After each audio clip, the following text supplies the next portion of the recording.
pinaka-challenge mo sa apat na ano na yan, na episodes ng yung anthology?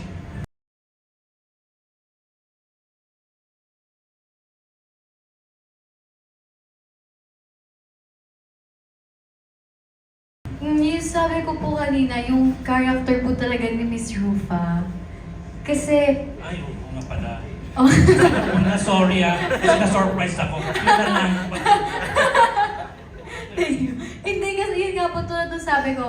Kasi sa lahat po ng characters na to, parang hindi ako parang i-judge na, mali yung ginawa niya dito. Kasi parang ito lahat sa base sa akin. Kung ano yung gusto ko ipalabas, kung ano yung pagkakaintindi ko sa character, yun yung ipapakita ko.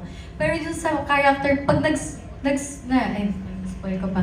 Kapag yung kay Miss Rufa na po, parang mahihirapan po akong ipakita. Parang baka natatakot ako na, uy, nawala siya kay Miss Rufa doon Parang naging character na yun Doon po ako pinaka na-challenge and parang ang daming beses ko po tinatanong si Direk na, Direk, paano po ba ito, Direk RC? Tama po ba yung ginawa ko? Sabi niya, siguro mas nag-struggle po talaga kami na mahanap yung Rufa may po sa akin.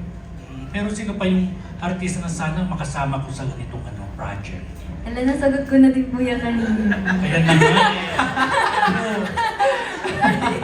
Si Miss Bobby Cortez Kaya ako. nabawi na lang ako. There we go. Thank you po. And alam mo, hindi ka namin sisisil with Barbie Forteza kasi she is such a versatile actress as well. Parang Tsaka ikaw lang din siya. Nakasama ko siya dati. Nung When was this? nag-extra ako.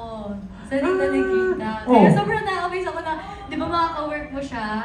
Tsaka malay mo, magkaroon ka ng project with full circle moment para sa'yo, di ba? Tsaka malakas ka mag-manifest eh. Tsaka feeling ko kasi ang dami ko ding matututunan sa kanya. Kasi bukod sa personality niya Oh. talaga, na-amaze talaga ako kung paano siya umarte. Plus her wisdom. Yes. Di ba? There we go. Maraming salamat po. Up next, let's have from My Movie World, Bernard Santos. Oh my God. Hello po. Hi, Ashley. Hello po. For this anthology na, so since nakita na namin yung teaser ng anthology, no, if possible, magkakaroon ng season 2 yung anthology mo. At ikaw yung bibigyan ng pagkakataon na mag-create ng kung tungkol saan yung gagawin, ano yung mga gusto pang gawin na series for the anthology? Genres po. Yeah, or any story that you would like to do personally. Siguro bukod sa family drama din, which is meron na din pala dyan. Siguro yung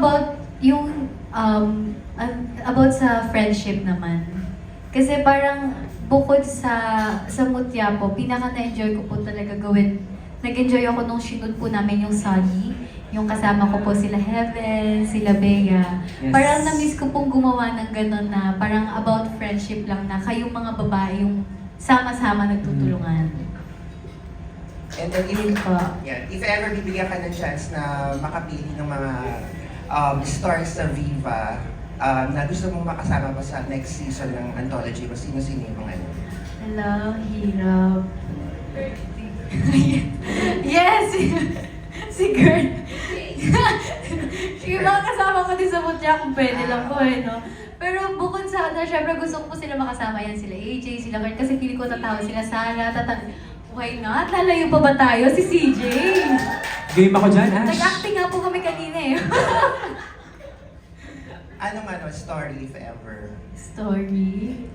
Parang yung sinasabing coming of age, yung barkadahan, di ba? Yung parang, Kanina po, Coming of age. actually kanina, nagkwentuhan namin kanina. Oo. Uy, what if kaya magkaroon tayo ng parang about yung barkadahan na yung lang. Feel good. Oo, Diba? feel good movie na barkadahan lang. Alam mo yung Reply 1988? You watched it? Yeah. Thank you, congrats. Thank you din po. Maraming salamat po, Ner. Okay,